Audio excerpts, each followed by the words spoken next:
room right now, you are where you are, you're giving 60% when you have 120 in you. Why? Because you never made a decision.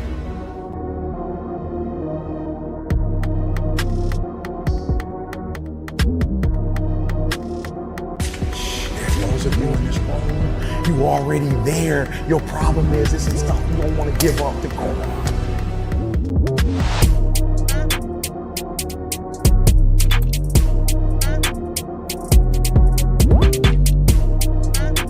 Listen to me, pound for pound, any agent in the room, pound for pound, motivational speaker, pound for pound, entrepreneur, pound for pound, athlete, pound for pound, weightlifter, pound for pound, whatever you do, I guarantee you when you do it, nobody can do it like you do it. The problem is you don't hardly do it.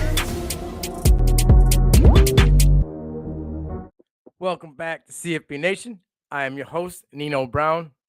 You know what time it is. It's CFB Prime. This is going to be a special one. We're going to be talking about the Seminoles versus Bluedevils, and I got my guy, one half of Playing with House Money, part of the Total Titles family, the live bet king himself, DJ Prue. How are we doing tonight, my man? Man, I'm doing good. I'm happy to be here. I'm excited to be able to talk about my boys and not have to run through props for, the weekend and whatnot. So I'm excited, man. How you doing? I'm good, man. I've been watching you. You're doing your Thug Thistle out there, getting that money. Last night, what'd you get? A 10,000. What was the one? A big guy, right? Yeah, plus 10,000, dude. And it was a dart. I ain't gonna lie to you. I made that thing like 7 minutes before first pitch, and I was like, throw a couple bucks at it just in case. That's that just in case play. That's what we call those. That's that just in case. So it worked out. We ended up. I don't know if you've checked I saw the timeline recently. Yeah, we got another 2 tonight. So. You've been killing it. Last couple of days have been hot fire. I mean, probably the last couple of weeks between yourself and your partner there, Iceman, and soccer. You guys been cleaning house. Playing with house money, cleaning out that money. So if you don't know, go give them a follow on the Twitter. Over at Total Titles, and they got the Playing with House Money handle as well. So, all right, I'm gonna hit you. You're a Seminoles fan. We've got into a little bit on the formerly known as Twitter, the X, a couple times talking about Florida State. All right, I'm gonna hit you with a couple rapid fires, and then we're gonna break down this big game with Duke. All right. Yeah, for sure. All right. All-time favorite Seminole? Work done. Oof. When I was younger, he was like the highlight, on that team, and he was a smaller running back.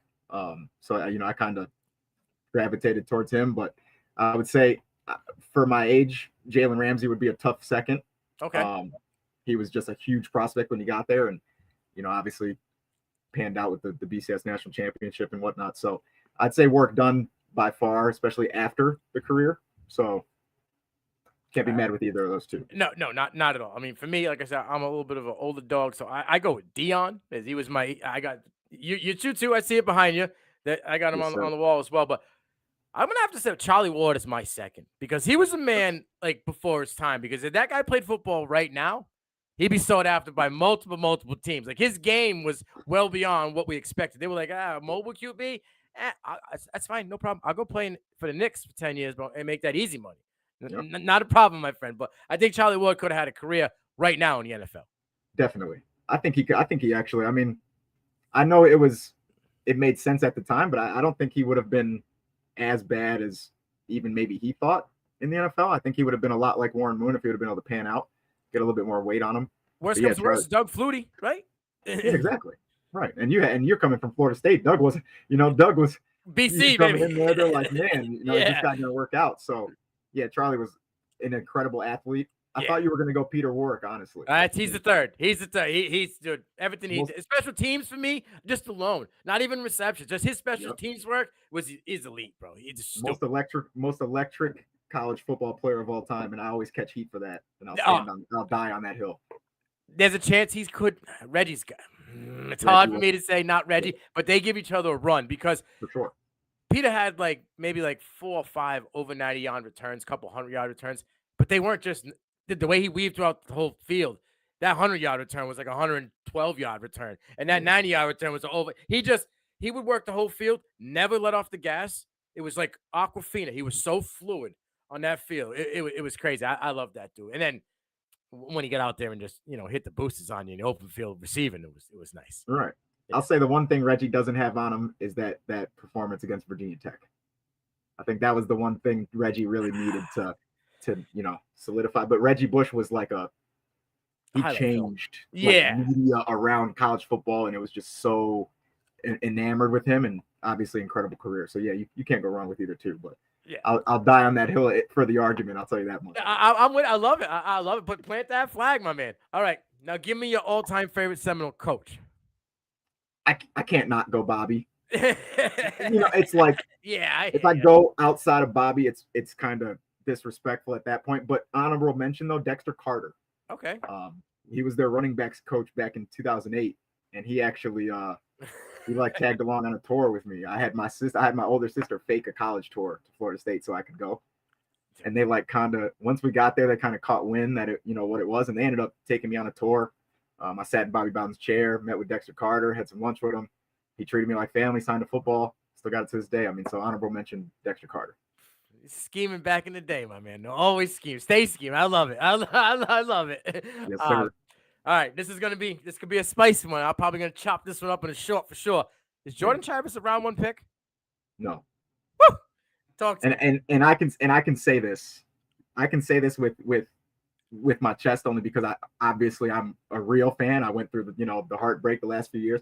I don't think he has the intangibles to really transpire in the NFL. Okay. I think he has a good ceiling if he falls into the right scheme and the right coaching staff, but I think he's more of a day 2 guy. He's more of a project. I think the one thing that may happen with him is people might start reaching like they did with like Lance or some of those smaller school quarterbacks. But personally, from what his skill set is, I don't think he's a round 1 guy. I think he's very good for college, and I think he has what it takes to take this team. But I wouldn't go round 1.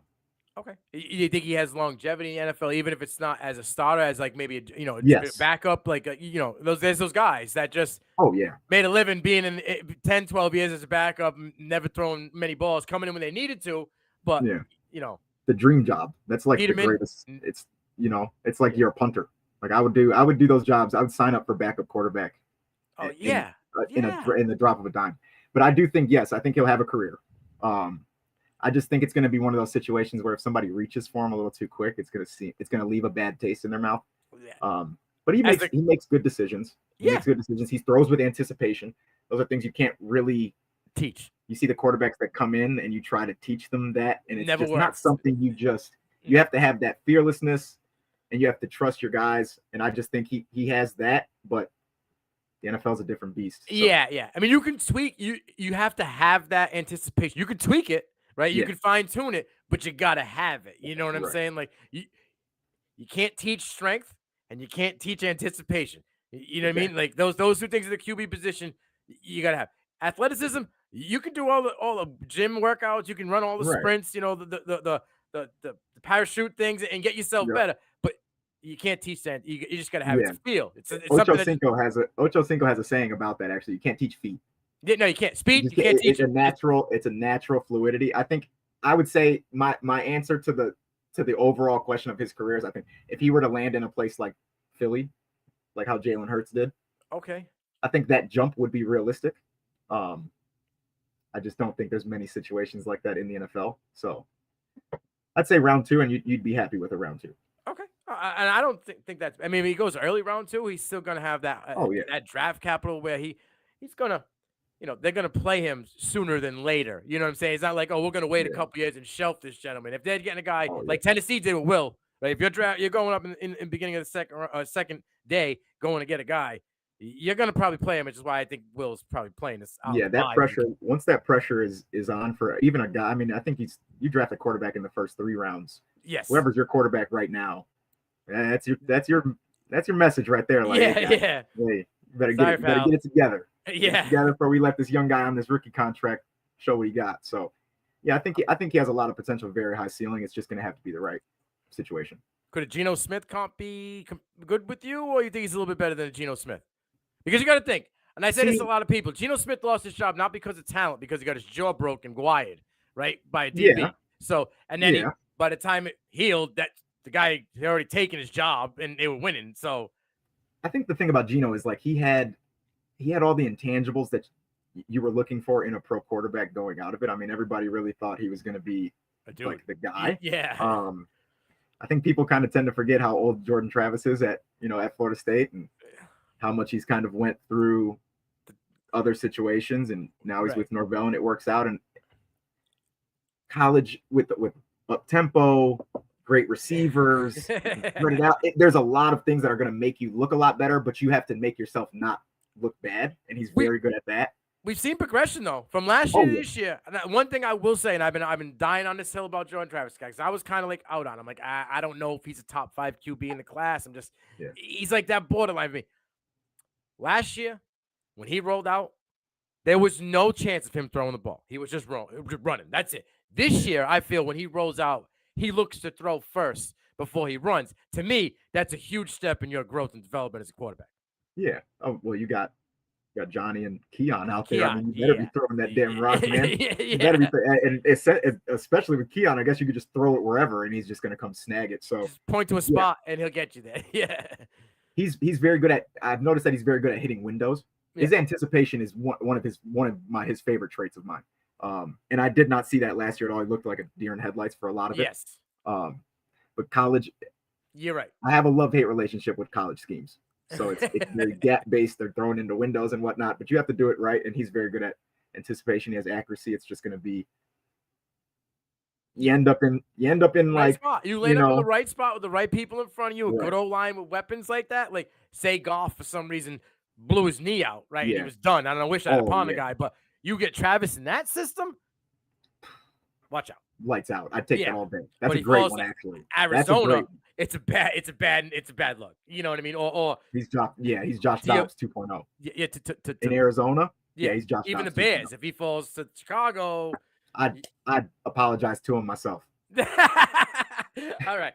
I just wanted to mention that he does. I have seen some growth, but I still feel he's right at that same level for me where he was last year. There's just too many this year. When you say a round 1 quarterback, my mind does not go to 26, like 22 through 32, just naturally. Yeah. I think any team drafting a quarterback in those times, you probably are better off getting a skill player. So you must really like the quarterback. But yeah, I think early round 2 in a situation where you're not completely set on your quarterback, maybe like somewhere like Tampa Bay. Where you get someone in front earlier to protect them or a weapon, whatever it may be. Yeah, Tampa Bay's not a bad spot for him because you got Godwin. Obviously, Evans is gone, but you got Palmer. They drafted Jared as well. Cade Otton has been a good asset to them. You know, they're run heavy. Right. They want to run the ball a lot. It's just Florida State used to run a pro style. He doesn't get that, anymore. No. Which obviously, I mean, sometimes that kind of screws the guys, the NFL players or the NFL teams that are drafting some of these guys. But like Christian Ponder, everybody thought he was going to be, pro style, the pro style. Yeah. So, Chris Wanky. I mean, we could keep going. We could go all day. We could go all day. Now, I got another one. With him in in the that Senior Bowl, a spot that excels him because he doesn't really play under center, right? In the NFL, they put you under center a lot. And at the Senior Bowl, you only play under center for like the first 2 days. So is the Senior Bowl a spot that could get him to pop in an NFL aspect if he does well there? Because all the scouts are there. That footwork is going to be new. Yeah. I don't think it's. I think it's kind of. It seems more difficult than it is, but at the same time, I feel like we see quarterbacks just not get it. Yeah. I don't know. It's going to be a lot. It's going to be a very big difference for him, especially because I mean, all their run schemes are basically out of the shotgun too. They're running a zone, yes, 0-1 zones. So it's going to be an adjustment for him for sure. I think it really has to be somewhere like you said, Detroit with Ben Johnson would be really good. Yes. And you're just not going to have a guy fall into a place like Philly, like how Jalen Hurts did. So even Buffalo would be a spot where it would. Could you imagine? Right. Bills Mafia is going to find you right now. They're going to hear this and find you right now for even manifesting that into I'm the just universe. saying they've been looking for a solid backup, right? Like Allen keeps getting hurt. How long does he have? They haven't really made that hump. I'm not saying he's out in a year, but I mean, not even just the hurt. He's throwing 3 picks every other game. Watch out! Let me not get. I'm far enough from Buffalo to where I'll probably be okay. But let me not piss the people off. They know where I live probably already. Yeah, that would be Buffalo. I didn't even cross my mind. That would be amazing. Yeah, I think San Fran. Right. Because Purdy's not guaranteed anything. Oh yeah, no. Yeah, especially after last week. So there is spots, and there is a chance where he does have some longevity. And those spots would typically come day 2. Right, because it's not and those teams probably only have 1 or 2 needs, really. Yeah. So they can take the chance. I don't even think Buffalo has a first round this year. So, yeah, that would be crazy. A day 2 for a system like that would be his perfect situation. Exactly. So there's a few teams out there, and you never know. Last rapid fire I got for you. Will Florida State be in a college football playoff? I hope so. I think so. I don't want to be biased at all, too biased, but right. I think the team that they have out there and the way that they're playing for each other, right, really kind of irons out the wrinkles of like the random upsets that don't make sense to people. Obviously, they've had a couple that were very close games that they squeaked out of. Shout out to your boys out there at BC, and those are the games that really make a team too. Yes. I don't think there's a team out there that they're going to see in the regular season that's going to bounce them. I think the ACC championship will obviously be the tough one. I don't see the smoke that North Carolina fans and the national media are giving North Carolina. Don't get me wrong, they are very good, and May is very talented, but the depth of this team, especially that D-line, I don't see anybody stopping them in the regular season. They got a dog at all levels of that defense. They got to really play. Them playing so sound together really does make a difference, but when they get stagnant in that third quarter, that's when it starts to worry me, but they got to get that run game going. Well, we're at that middle point of the season. Benson just came out of his last one, had a day. Let's see. Well, it was 2 weeks ago, right? 2 weeks ago he had a day. Yeah. Last week wasn't as much. So he's showing it. He's flashing it. Maybe we can put it all together. Let's get into this battle. I think it's gonna be a classic ACC battle on October 21st, Saturday, between Duke Bluedevils and Florida State Seminoles at Doak Walker Stadium. Bluedevils are 5-1. Florida State's undefeated 6-0. But they've been battle tested so far this season, and that is why I said just the other day that I think that they may be the best team in college football right now, just because of who they faced and how they've come through it. At 6-0 and key victories over Clemson, LSU, and Syracuse, what have been your thoughts on the 2023 Seminoles so far this season? I'm pleasantly surprised. Okay. Typically with teams, it might be the fan in me also, but with teams like this where you see them on paper and you're like, man, they could be, they could have it. Mm-hmm. They've had those role players come up and they're just playing stout. They are very fluid, fundamental. They're very smart. You don't see a lot of the dumb mistakes that you would see in, teams that are especially ranked top, that high. Right. But man, dude, I mean, I think they have it. I think they have it at all phases to really make a run. I've been pleasantly surprised with Norvell's job. Just in a few years, he obviously took over for Taggart, had half off season and whatnot, so people kind of were a little weird. But dude, this year they've blown it out of the park, and if they can even just make the playoff, I'll be happy.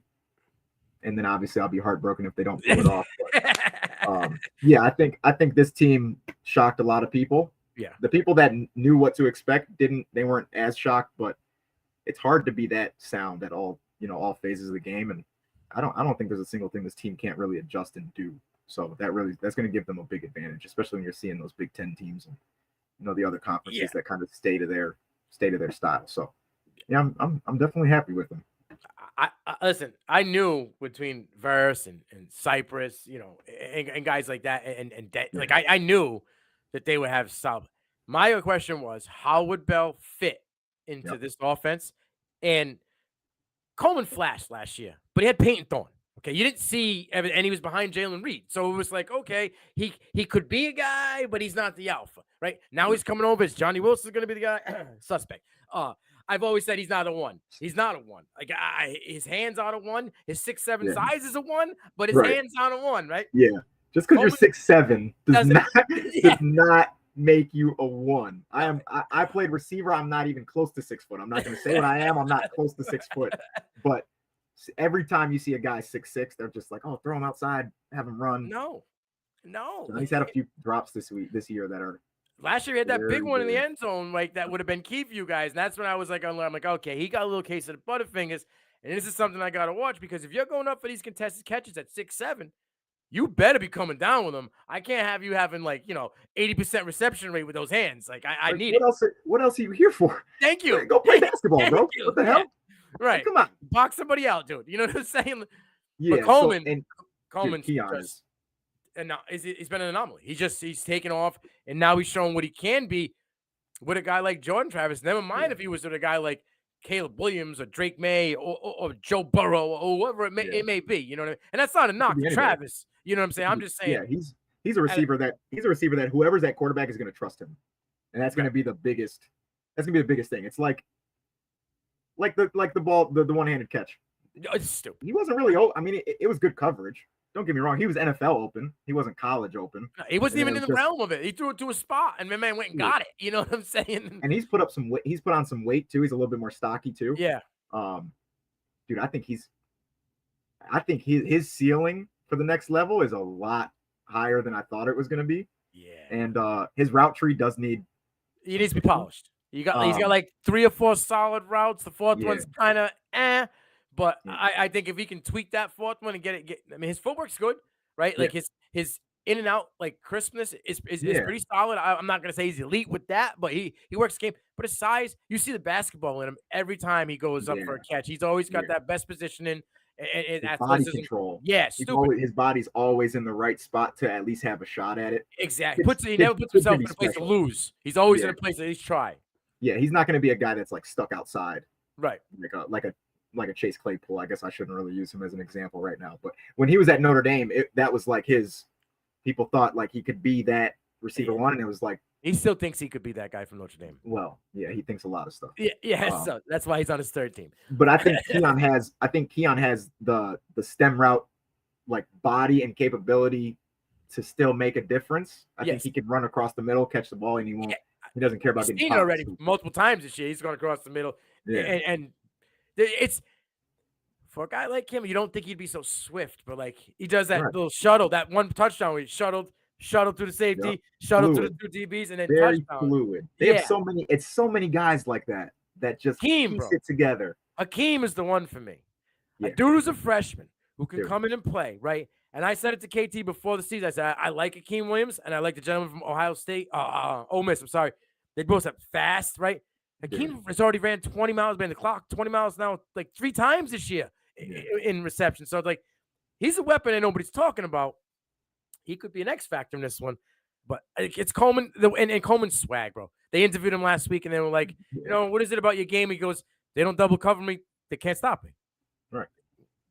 And that's what I want my receiver. I'll run through a wall, bro, for a guy like that. You better bring 2 at me. And he would probably still, even if he's getting 2 doubles, he'd mess around and say, man, you put me in a phone booth with both of them. I still got him. Yeah. And I want that. That's what I want from my guy. Like, my one's got to have that. Because that shit seeps right through the whole room. And Johnny's shrugging his shoulders. He's at 6'4".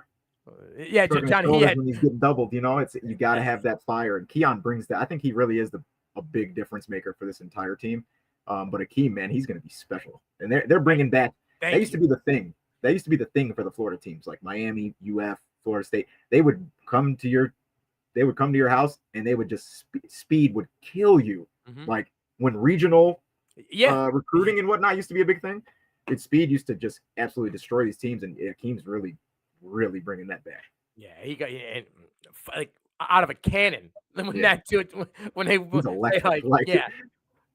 I'm not saying it's a Kyrie Branch, but there's a chance that this school could be that type of guy for Florida State in upcoming years. So I love it. All right, let's talk a little bit more here about before we break down the top plays. We did a little bit in schemes in this game. Let's talk about this young up and coming coaches. Right, you got Mike Norvell, who's pretty much changed the culture over at Florida State. We went from a multiple names that we were calling Florida State to pretty much called Fresh Start U right now, as referred to his success in the portal. And then you got Elko, put Duke on the map, brought in Leonard. He now opened the door to more future top prospects. Prue, talk to me about your thoughts on both these young stud coaches. I say young because young in experience. You know what I mean? Oh, yeah, for sure. Yeah, for a head coach, especially at a place like Florida State. I mean, it's a little bit. It's funny that it was Mike Norvell after all, because half of my family is from Memphis, Tennessee. Okay. Huge Memphis fans. Like they won't even root for like other teams at all in any sport. So I knew about Mike Norvell when he had Paxton Lynch and Anthony Miller out there. Yeah. just toasting folks. So it was like when I saw him being the one to go to Florida State, don't get me wrong, I was Questions, nervous. but I'm like, yeah, man, guy from Memphis is coming here, like but you're Florida familiar. State, like Yeah. what's going on? But you see his spacing in his zone rate. So the run game it's just a 0-1 zone essentially. Yes. You're gonna have a shotgun. It's gonna be people might not know what the hell I'm talking about. I know you Yeah, I understand what you're saying. It's very difficult to keep spacing for the entirety of the season, like because you're gonna see, okay, if your run is your strength, we're gonna stack the box and be able to run, a couple zone schemes, see if your quarterback can get it out quick enough. Yeah. Norvell has an answer for almost every defensive lineup I've seen, to where he's just gonna be like, he's gonna abuse the gap that he knows is there. And they got so many weapons now that it's like his offense now looks like it makes sense. It doesn't look like one of those college fast paced. He used to pull out those Chip Kelly weird, stupid, exotic, like offensive pull in. This guy would the go Lane Kiffin shit. Like, yeah, where you're just like, dude, this wouldn't work with a very good roster. It shouldn't exist. Right. And then you see Norvell and the spacing. He uses the apex for his outside receivers perfectly. 100%. You see a lot of the out routes, and a lot of the inside breaking routes. It's one guy. I mean, they're leaving the safety, or you're literally running one guy somewhere throughout that middle, and he just abuses it. I think his coaching has shocked me, but it definitely took the roster and the time to bring it to fruition. So I'm glad that he did get that leeway, because it's very rare these days. So yeah. Most of the time they don't wait. Right, they're not for you to come up with your guys, your plan. And he knew that he couldn't wait for recruiting, so that's why I commend him, because he hit the portal and said, "Okay, I want you, I want you, I want you. I'll take all these names, I'll make it work. I'll put all these egos in a box, and I'll give you Cinnamon Toast Crunch, and you love it, but it's going to be a work in progress." And I think every game, people got to remember, Travis has got hurt. Like, he had a shoulder injury, and he's still kind of, I feel, getting over that. Every game, I feel like they're starting to get a little bit better and better. And I mean, you could see flashes of his offensive success even with, like, the team that he inherited from Taggart, and that might have been. I won't get too far into Willie Taggart right now, because we'll be here all night. I might be my face is probably going to look like the lettering on his hat. He inherited something that was, you don't even want. It's like the dynasty team that the drunk friend never looked at for 10 years. You inherited that, and you're just like, what am I supposed to do here? And he literally didn't even bat an eye. He passed him salmonella. He gave him the uncooked pork that sat on the table, for like a year. And even in that season, every single game after a loss, you could see the growth, the adjustment, the development. I think he really knows what he wants to abuse. Like on certain defenses and whatnot. I think he has a lot more of an understanding on his offensive scheme than a lot of people really would have thought. And I'm excited to see him get, to 5, 7, 10 years and really think, man, we really got a guy from University of Memphis and turned it into. He tuned it up in his way. You know what I'm saying? He grinded out his way. And now you're getting his full product for the 10, 12, years he's there. It reminds me of like Mike McDaniel.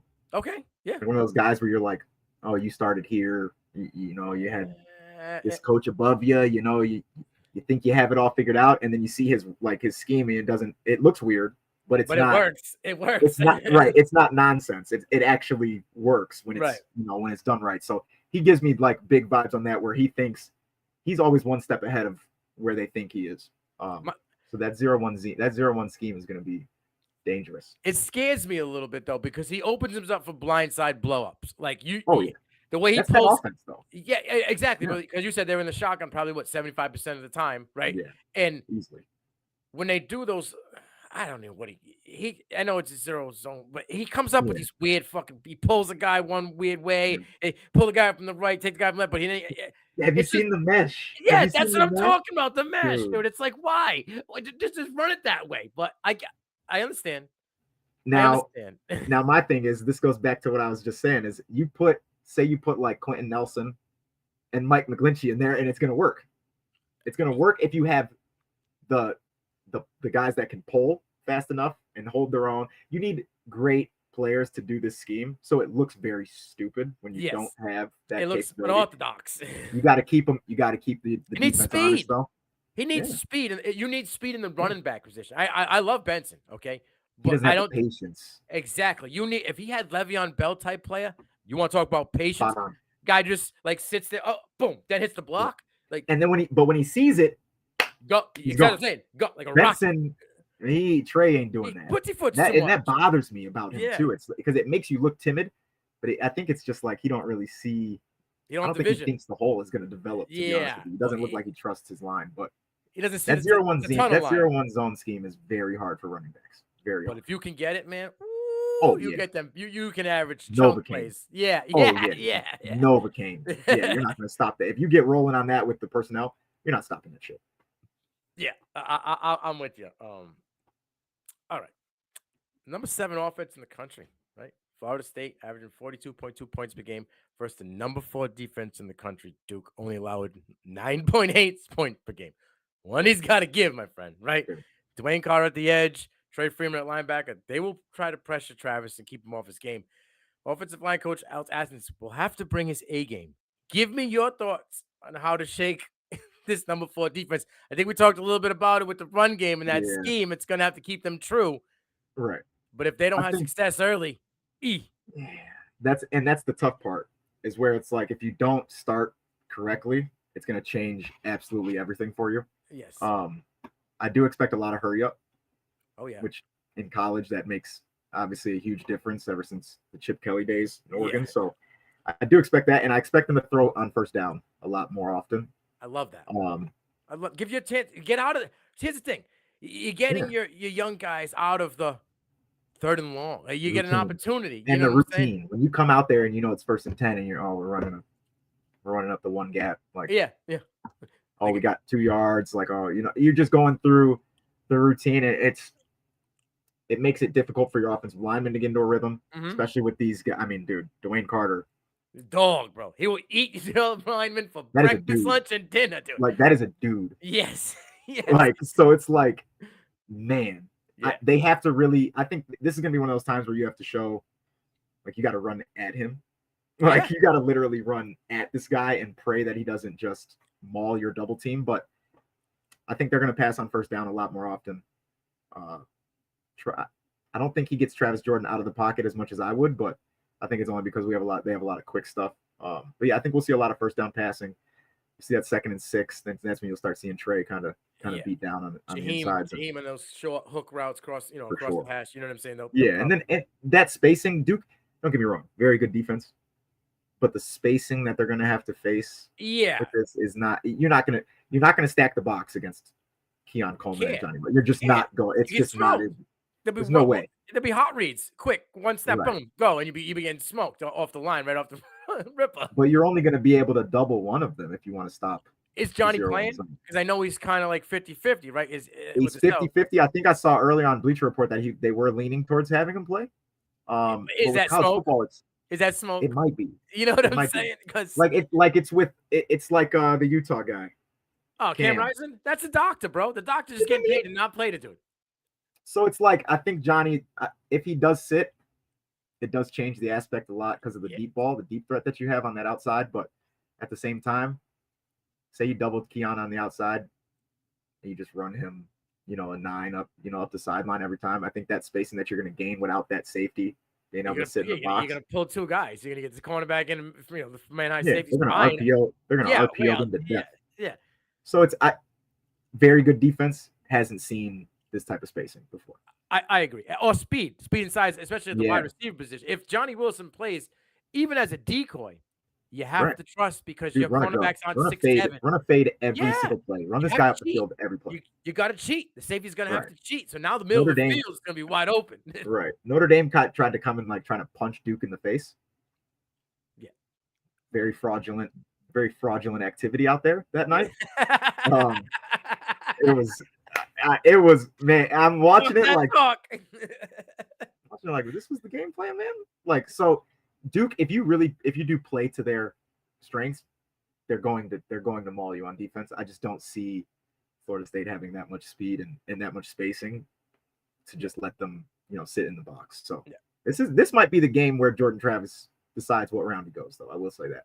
This could be his Heisman moment. I'm not saying he's in that talk, but he would be. He would be if, we didn't have the Hollywood golden child. He didn't look too good last week. He didn't look 3 picks. I'm just saying. Before against Arizona either. Yeah, and now he's talking about. You don't get that though. They're talking about. They're talking about. It don't matter. Everybody wants to be in these 12 and a half size shoes. I'm just saying. It don't look good.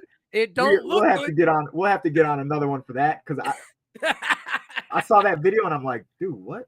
Yeah, why? You want ownership and then you go with that, dude. I understand I want to get drafted to the Bears or something like that, but you don't want to get drafted by anybody.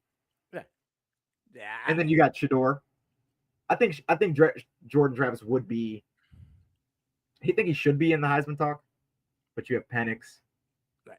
You got Sanders. Right, but here's the thing. You have Williams. It's like I don't think Sanders would be in the talk because the only reason why he's got the numbers is because the defense blows. You have to score 40 to even be in it. Yeah, it's garbage time. But my host KT, my producer, my guy, he always says Pac-12 could cannibalize himself, right? If Washington loses one, Oregon already lost one.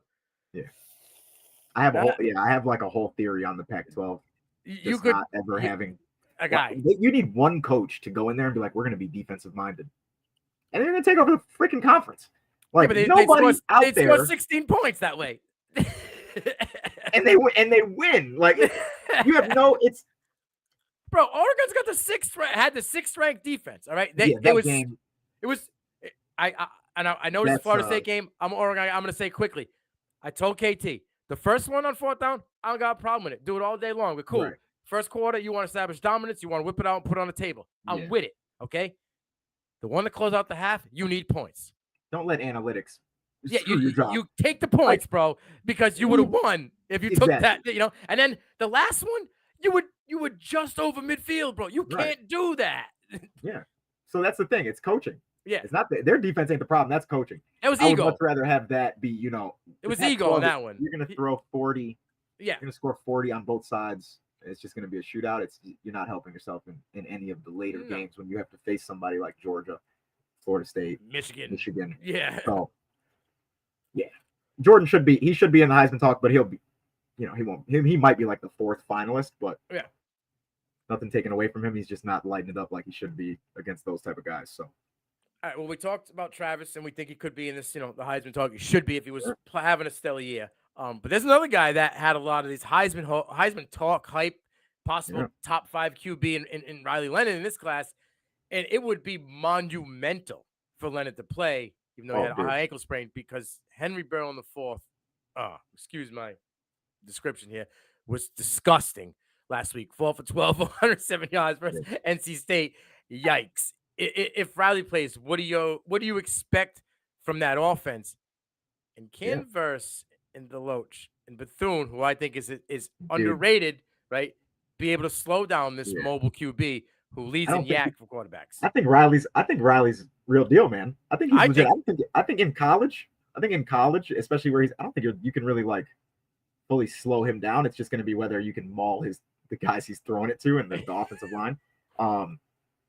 If he plays, it obviously changes everything for them. Yes. I don't think they win, but I think he has a very good game. The kid's a baller. Yeah. The kid's he makes the best decisions, and he knows his personnel. I feel like that's kind of an understatement. You're at Duke. I think you automatically know. Yeah. Blue blood basketball school. Yeah. He just makes the right decisions at all times, and he knows what guys are going to be able to win their matchups, when he doesn't need to risk it, use his legs. That high ankle sprain, though, that's the thing. That's going to take away his mobility, and it's not just him running. He is elite throwing off a platform. Like extending the play. Yeah, bro. He's just stupid about it, and you see the pure athlete in him. Like, this kid played every single sport, he said in an interview, that he was ever able to play. They got the dudes on the Duke Bluedevils basketball team, like, yo, let's go play some pickup games. He's like, nah, I ain't got time in it. You see the viral video of him throwing down windmill dunks. Yeah. Like, come on, man. Like, yeah, I think no matter what, if he plays, he'll probably have a solid game. It just won't be lights out the way he needs it to be. But you take one too many hits from Jared Verse, that ankle's going to be very, very sore. Yeah, and they're going to try to lean on it, knowing that he hasn't played in a few games, and it's probably going to be like 75% if he plays. So that offensive line is getting bull rushed the whole first half. You No, might not see a single stunt out of that D line. Go They're for gonna run a 1-3 at the tackle and just bull rush. Yeah. So yeah, I think he does need to play for them to even have a chance. Sniff a chance. I just don't think he's gonna have enough firepower to really pull it off. I think he does have a good game though. Kid's a baller. All right.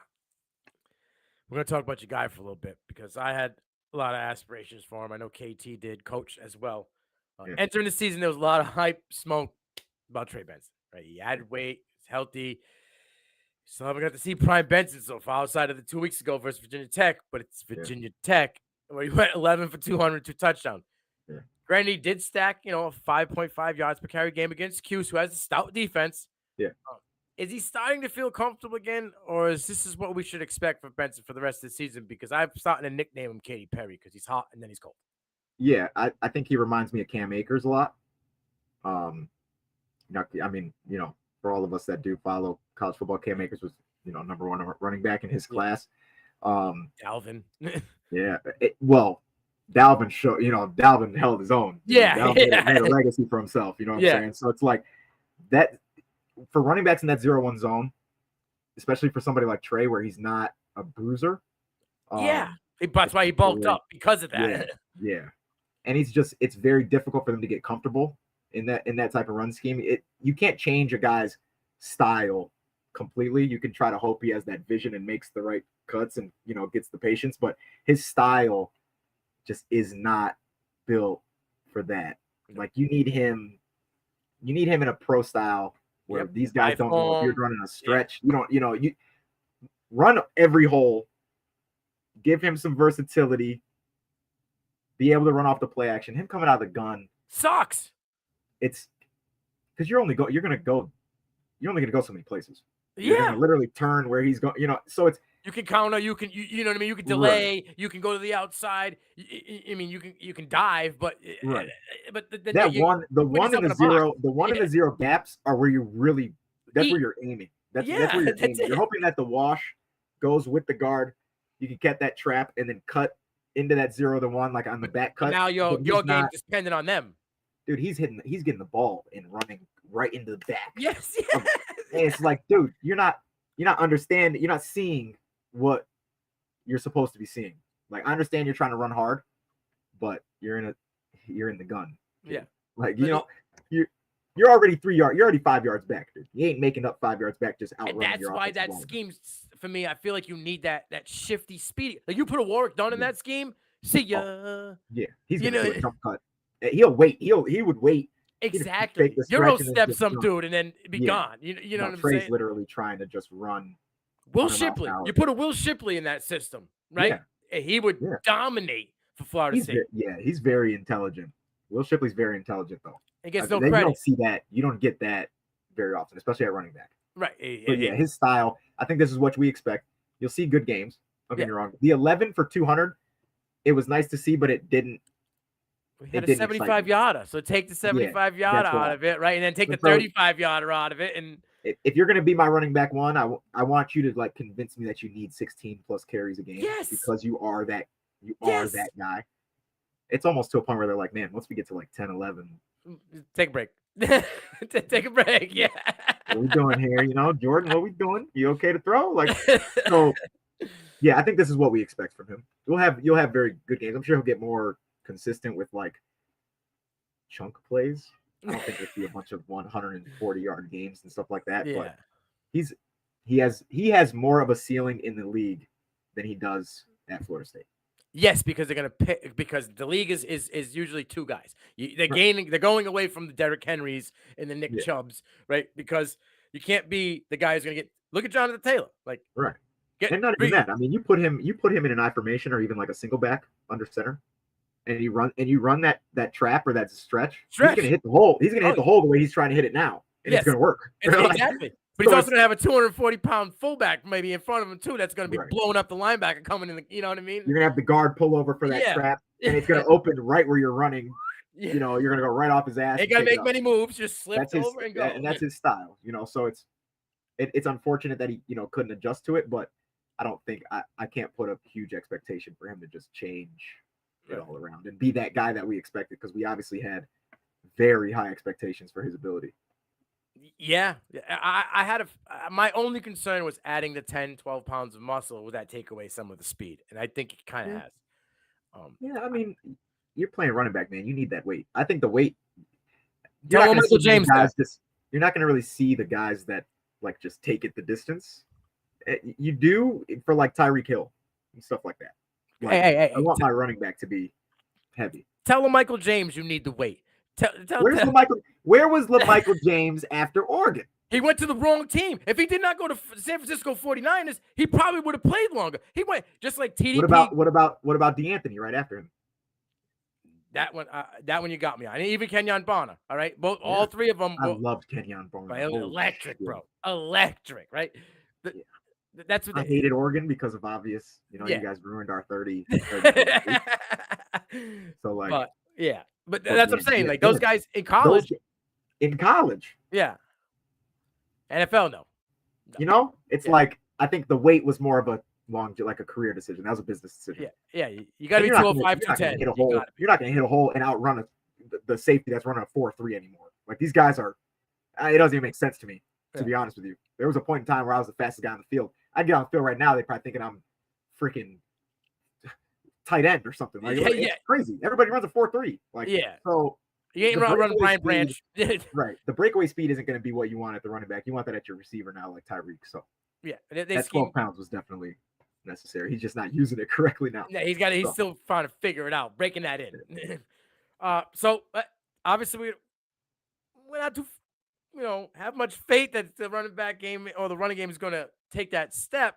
So it's looking like it's going to be that pass game, Jordan Travis, Keon Coleman. But the Blue Devils secondary is no joke. 19 pass defenses. Not necessarily. I do agree. Yes, it will be a lot of passing. It's Florida State.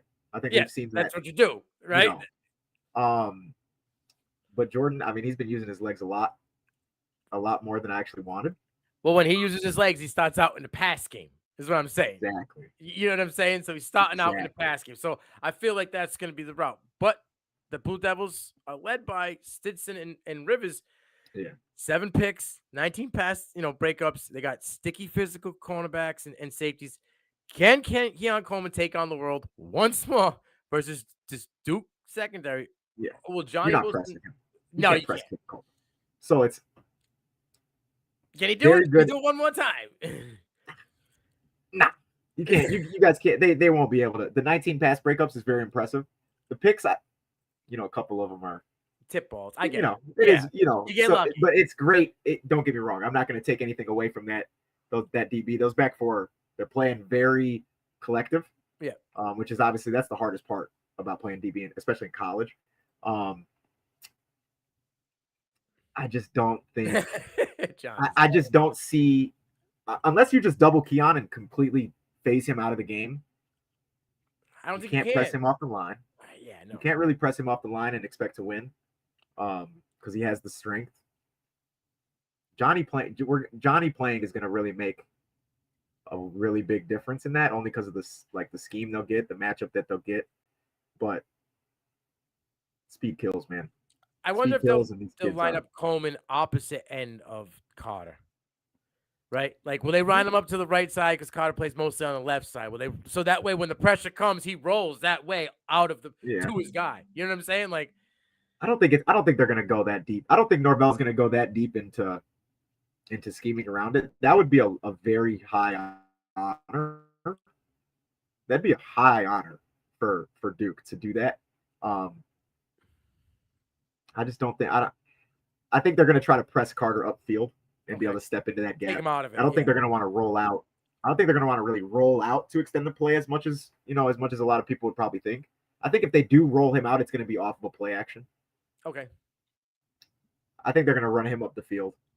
They'll take that gap. If he sees a gap to run, 7 yards to the linebacker or something like that, they'll take it that way. But I don't think it's going to be a lot of like try to outrun Carter to the outside, because you make one false step, you're losing 10. He's eating you. Yeah. Yeah. You don't even want him to be in your realm. Yeah, like you don't want him in your vision anyway. Keon, go over here so we can roll. No. Yeah, keep this guy the hell away from me. Run him all the way. I don't care if he runs 7 yards up the field. Just Just push him. do not let him inside. Like, yeah. Because So, just yeah, I him don't getting think- I don't inside think collapses Norvell- pockets and causes Yeah. opportunities for the other side, who may not be as good, but when you're just running straight, right? Yeah, I think we'll see a lot of 5-yard routes. Okay. I think we're going to see a lot of 3 to 7 yard routes to be able to keep him At will, at at bay. bay. Yeah. Yeah. And then when it does break down, I think that's when Jordan's going to be able to show his athleticism and his growth, which he has been able to do very consistently. Yeah. And then, I feel like my bias is coming into this now. No, I don't think you are. I think you're being. But- I'm with you with like everything you're saying, and I'm not a Yeah. Florida State guy. You know that. So. Yeah, for sure. But so the quick passing, the hurry up, that hurry up offense is going to really take a toll on Carter too. Yeah, he's You're not going to just 300 be plus able to. pounds. You know, he's You're going to sub out. Yeah, Like as much as he probably doesn't want to think he is, he's going to rotate. You have to keep your best guys yes fresh. That all of the speed, the hurry up offense, the quick passing, I think it really phases a lot of their strengths out of the game to where you don't have to keep moving Keon to one side and I'd assume they might even have, one of those corners shadow him if it was going to be a scheme type of thing, I think it would be on their end first. If Wilson plays, I think they have one guy shadow him.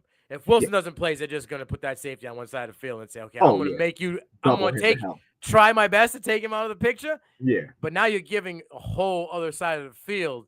Somebody's going to get that bubbled coverage. You know what I mean? What do you do when you move him to the slot? Excuse my French, but yeah, you're screwed. Because if he does, and he's shifty enough, we can make an outside move, an inside move. And now he's got 3 yards of separation, and he's going upfield. And all these guys are seeing 7-yard routes. Yeah. I think Norvell has the upper hand. Got a plan, yeah. On what they're going to expect and what they're going to try to do. He has a lot more versatility. So it's just, I'm almost convincing myself even more than I was. All right. I love it. I love it. So here Florida State by $1 million. Who cares? Yep. Whatever. Florida State by $1 million. Go bet it. We're almost at the prediction time. Don't. No, I know. Don't jinx it, please, y'all. I don't even bet on it because I don't like to jinx it. So, are the Seminoles the best team in the country? They are. They are. It would be them. It would be them. And I disagreed with you on the other one. I think it's them or Oklahoma. Okay. I think that's another team that they're playing. I just don't trust Dylan Gabriel. I'm sorry. I think he's playing out of his mind right now, and he's having a Heisman year, and that's cool and all. Definitely has to make you a believer. Every Saturday, that's the problem. This size thing, I'm sure I'm 5'6", so I can talk that shit because I am that guy. All right. Dang, there we go. So this has been a problem. This is my problem at wide receiver when I was out there running around like a maniac, and playing DB. The same 5'6" put me in a box, bro. I was screwed. You know what I mean? But I think that his height, always being in the shotgun because the roster around him, I think it really brings them together. Yeah. That defense, the Texas game, I thought OU would win. And people kind of like the guys that I was talking to, a lot of them, a couple of them were Texas fans. So they already kind of. I'm a Texas guy. I thought they would win that one. I think Texas has a lot more holes than people try to think going into it. And OU, I mean, dude, OU came out and punched them in the mouth as many times as they could, and Texas gave them blows back. But it was just after you're really fighting with a team that's that sound. Like Venables has them sound. Like they're not making a ton of mistakes to where you can get up in the momentum. I think that game really convinced me. Like, dude, they could definitely make a run. That defense is legitimate. I'm going to tell you something right now. We'll use linebackers. I love Oklahoma because Boomer's my guy. You know, Boomer's an Oklahoma guy, right? So he's my partner in crime. I'm never going to knock him on it. But in that game, erase the first 5 minutes of that game. Yeah. Wait. I'm just saying. Yeah. Quinn Ewers was nails, bro. Yeah. Nails, like lockdown. The first pick was on him. The second one, this guy who's supposed to be a day one pick at tight end, and Sanders, that thing is in your hands, bro. You got to catch that ball. All right? Dude. So that's not his fault. As a receiver, you hate to see that because you know you're supposed to catch it. Yes. Like, bro, what do you say to that? It was Yeah. easy But money. That's the game. All right, but you can't hate on You know? Ewers for that one. I see people blaming Ewers. He's the quarterback, though. Then he got blown up by Peyton Bowen. I know he's a Yeah. freshman. He got blown up with nobody in front of him and caused a fumble. So after that, though, homeboy was locked in. Though, baby. Right, and he takes yeah, I get it. I understand. But if you watch the game, and don't just watch the highlights, you know what I'm saying? You can see that the kid's he's got the talent. Oh yeah. Kid's got the juice. You talk about there's holes. It's cracks. They ain't holes, bro. Cracks. You are yes. Okay. Yes. But that's the thing. It's two great teams. Right. So the water finds a crack, and you're right. I got you. I'm with you. Them cracks are in the foundation. Yeah. You can't. It's Oklahoma's got the crack though at QB, and that's the problem. Right now they got crack filler in there, but that shit wears off. Okay. You know what I'm saying? Yes. It's gonna be whether or not they can get around the team that's good enough to scheme like him to be the guy to win it. That defense is stupid. That's the thing. The defense will always give them a chance. Yeah. The offensive line keeps them clean. They got no run game though. They got no run game lately. That's what they need to get going. But you have dudes, bro. Sawchuck, you know what I mean? Where are these guys? Like, what's going on? Man, they can't pull. Their guards aren't pulling well. No pulling. No. They're not pulling well at all. So I think that defense really puts them in the conversation. Georgia, I'm not convinced. I think that's like an easy one to say that they're the, top team, but it's easy to say that when you have 6-star recruits through the whole thing. Obviously, I know that's not a thing, but dude, you got 5-star recruits at third string. You know what I mean? You're supposed to be the best team in the league. You got a 5-star recruit as a backup QB, dude. You know what I'm saying? You got a 5-star recruit accepting sitting on the bench for 3 years. Oh yeah, that's what this is. That's cool. So it's like, yeah, of course I can say that, but I think how everybody's playing right now, I think Florida State's cream of the crop. I don't think anybody wants to go 4 quarters with Florida State right now.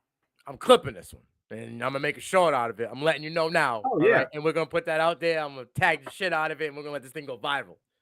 Like I told you earlier off tape, there's not many Florida State fans in Illinois. They take a loss. If they take a loss, my phone is ringing.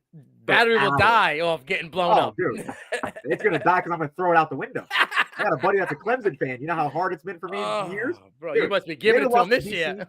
If they would have lost to BC, I would have had you, and then everybody. Oh man, I would damn near cry. I would have been gentle on you, but it would have been subliminally every once in a while. I would just drop every day. Talk about every once in a while. You ain't fooling me. You ain't fooling me. This has been a blast, man. It was a pleasure. We could have went for hours, bro. Many different avenues. So I'm glad we were able to kind of keep it curled in and stay in that one lane. But at the same time, be able to branch out. Yes. Yeah. It's been a pleasure. Tell the people at home before we give our prediction on the score where they can find you and all your work. On Twitter and Instagram, it's at PrueBaby10. I need you guys to go to the Play My House Money Twitter though. It's PW_house money. We obviously have a Discord link on that, or on my Twitter. You can get Ice's ad is Iceman_1013. You can reach out to us. We can either get you the Discord, we get you Toys and Titles Gilded, the Patreon. We got a lot of avenues that we can get you in. We give out free plays. We had a free play last night given out. And, hey, and it got ignored by some people that they had the nerve to be upset. So talk that talk. Don't be one of those people. Get on Twitter. Send me whatever you need. I'll get you to where you got to go. But yeah, PrueBaby10. And yeah, PW_house money. We're every Thursday, and then the SGC is a part of Playing with House Money. That's every Friday. So yeah, man, come check us out. Listen, they don't call him Live Bet King for nothing. All right, he's the real deal. Holyfield. Go to my media. Just go to my media. I don't want to be the guy to try to tell you. I don't want to be the guy to try to tell you. I'll be the guy to tell him. I'll tell him. Like, dude, hey, stop sleeping. Let's get this money, man. I'm not worried about the competition. I want to beat the books. You talking money? Give me that prediction with that money. What's the story here? Florida State.